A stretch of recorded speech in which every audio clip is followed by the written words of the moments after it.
নমস্কার। ঠাকুরমা স্বামীজির সকল ভক্তকে জানাই আমার আন্তরিক শুভেচ্ছা ও প্রণাম। আজ আমরা শ্রী শ্রী রামকৃষ্ণ কথামৃতের প্রথম খণ্ডের কিছু অংশ পড়ব।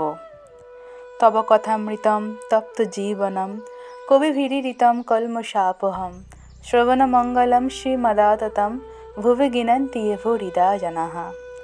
আলোচ্য বিষয় হচ্ছে সংসার ত্যাগ কি দরকার। মহিমা ঠাকুরকে জিজ্ঞাসা করছেন, তার উপর মন গেলে আর কি সংসারে থাকে? শ্রী রামকৃষ্ণ বলছেন, সে কি সংসারে থাকবে না তো কোথায় যাবে? আমি দেখছি যেখানে থাকি রামের অযোধ্যায় আছি। এই জগৎ সংসার রামের অযোধ্যা। রামচন্দ্র গুরুর কাছে জ্ঞান লাভ করবার পর বললেন, আমি সংসার ত্যাগ করব। দশরথ তাকে বুঝাবার জন্য বশিষ্ঠকে পাঠালেন। বশিষ্ঠ দেখলেন রামের তীব্র বৈরাগ্য। তখন বললেন, রাম, আগে আমার সঙ্গে বিচার করো, তারপর সংসার ত্যাগ করো। আচ্ছা, জিজ্ঞাসা করি, সংসার কি ঈশ্বর ছাড়া? তা যদি হয় তা তুমি ত্যাগ করো। রাম দেখলেন ঈশ্বরই জীব জগৎ সব হয়েছেন, তার সত্তাতে সমস্ত সত্য বলে বোধ হচ্ছে। তখন রামচন্দ্র চুপ করে রইলেন। সংসারে কাম ক্রোধ এই সবের সঙ্গে যুদ্ধ করতে হয়, নানা বাসনার সঙ্গে যুদ্ধ করতে হয়, আসক্তির সঙ্গে যুদ্ধ করতে হয়। যুদ্ধ কেল্লা থেকে হলেই সুবিধা, গৃহ থেকে যুদ্ধই ভালো। খাওয়া মেলে, ধর্মপত্নী অনেক রকম সাহায্য করে। কলিতে অন্নগত প্রাণ, অন্যের জন্য 7 জায়গায় ঘোরাচ্ছে, এক জায়গায় ভালো। গৃহ কেল্লার ভিতরে থেকে যেন যুদ্ধ করা। আর সংসারে থাকো ঝড়ের এঁটো পাতা হয়ে। ঝড়ের এঁটো পাতাকে কখনো ঘরের ভিতর লয়ে যায়, কখনো আস্তা করে।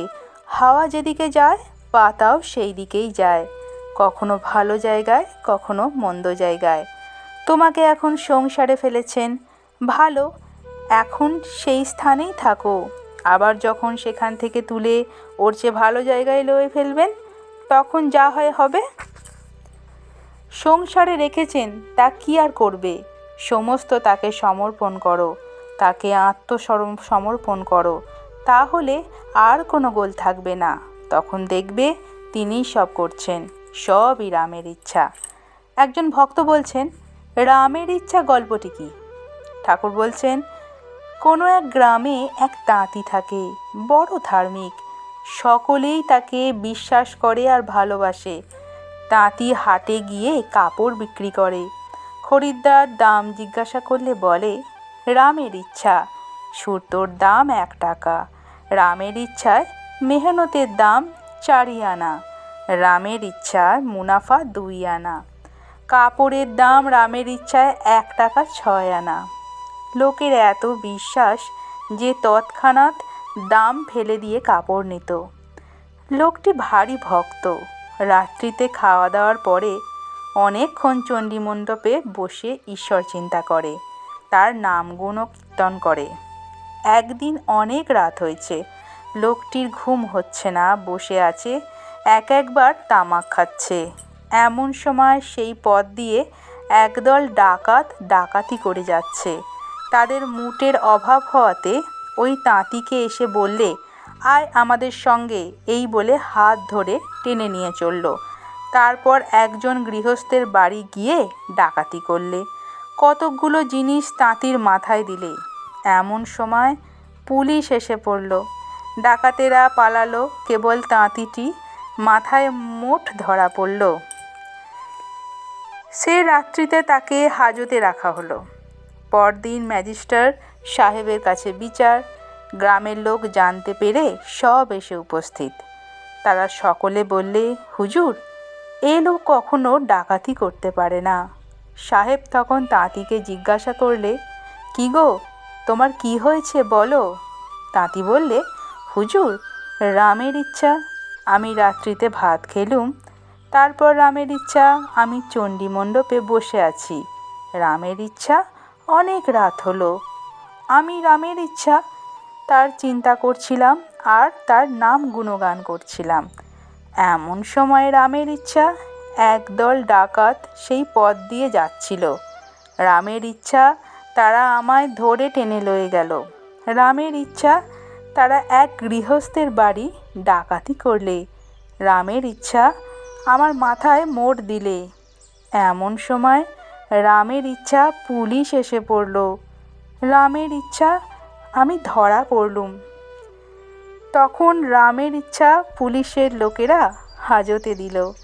আজ সকালে রামের ইচ্ছা হুজুরের কাছে এনেছে। অমন ধার্মিক লোক দেখে সাহেব তাঁতিটিকে ছেড়ে দিবার হুকুম দিলেন। তাঁতি রাস্তায় বন্ধুদের বললে, রামের ইচ্ছায় আমাকে ছেড়ে দিয়েছে। সংসার করা, সন্ন্যাস করা সবই রামের ইচ্ছায়। তাই তার ওপর সব ফেলে দিয়ে সংসারে কাজ করো। তা না হলে আর কী বা করবে? একজন কেরানি জেলে গেছিল। জেল খাটা শেষ হলে সে জেল থেকে বেরিয়ে এলো। এখন জেল থেকে এসে সে কি কেবল ধেই ধেই করে নাচবে, না কেরানিগিরিই করবে? সংসারী যদি জীবমুক্ত হয়, সে মনে করলে অনায়াসে সংসারে থাকতে পারে। যার জ্ঞান লাভ হয়েছে তার এখান সেখান নাই, তার সব সমান। যার সেখানে আছে তার এখানেও আছে। যখন কেশব সেনকে বাগানে প্রথম দেখলুম, বলেছিলাম, এরই ল্যাজ খসেছে। সবা শুদ্ধ লোক হেসে উঠল। কেশব বললে, তোমরা হেসো না, এর কিছু মানে আছে, একে জিজ্ঞাসা করি। আমি বললাম, যতদিন ব্যাঙাচির ল্যাজ না খসে ততদিন কেবল জলে থাকতে হয়, আড়াই উঠে ডাঙায় বেড়াতে পারে না। যেই ল্যাজ খসে অমনি লাফ দিয়া ডাঙায় পড়ে, তখন জলেও থাকে আবার ডাঙায়ও থাকে। তেমনি মানুষের যতদিন অবিদ্যার ল্যাজ না খসে ততদিন সংসার জলে পড়ে থাকে। অবিদ্যার ল্যাজ খসলে, জ্ঞান হলে তবে মুক্ত হয়ে বেড়াতে পারে, আবার ইচ্ছা হলে সংসারেও থাকতে পারে। নমস্কার। জয় তু ঠাকুর, জয় রামকৃষ্ণ, জয় মা, জয় স্বামীজি। সকলে ভালো থাকবেন।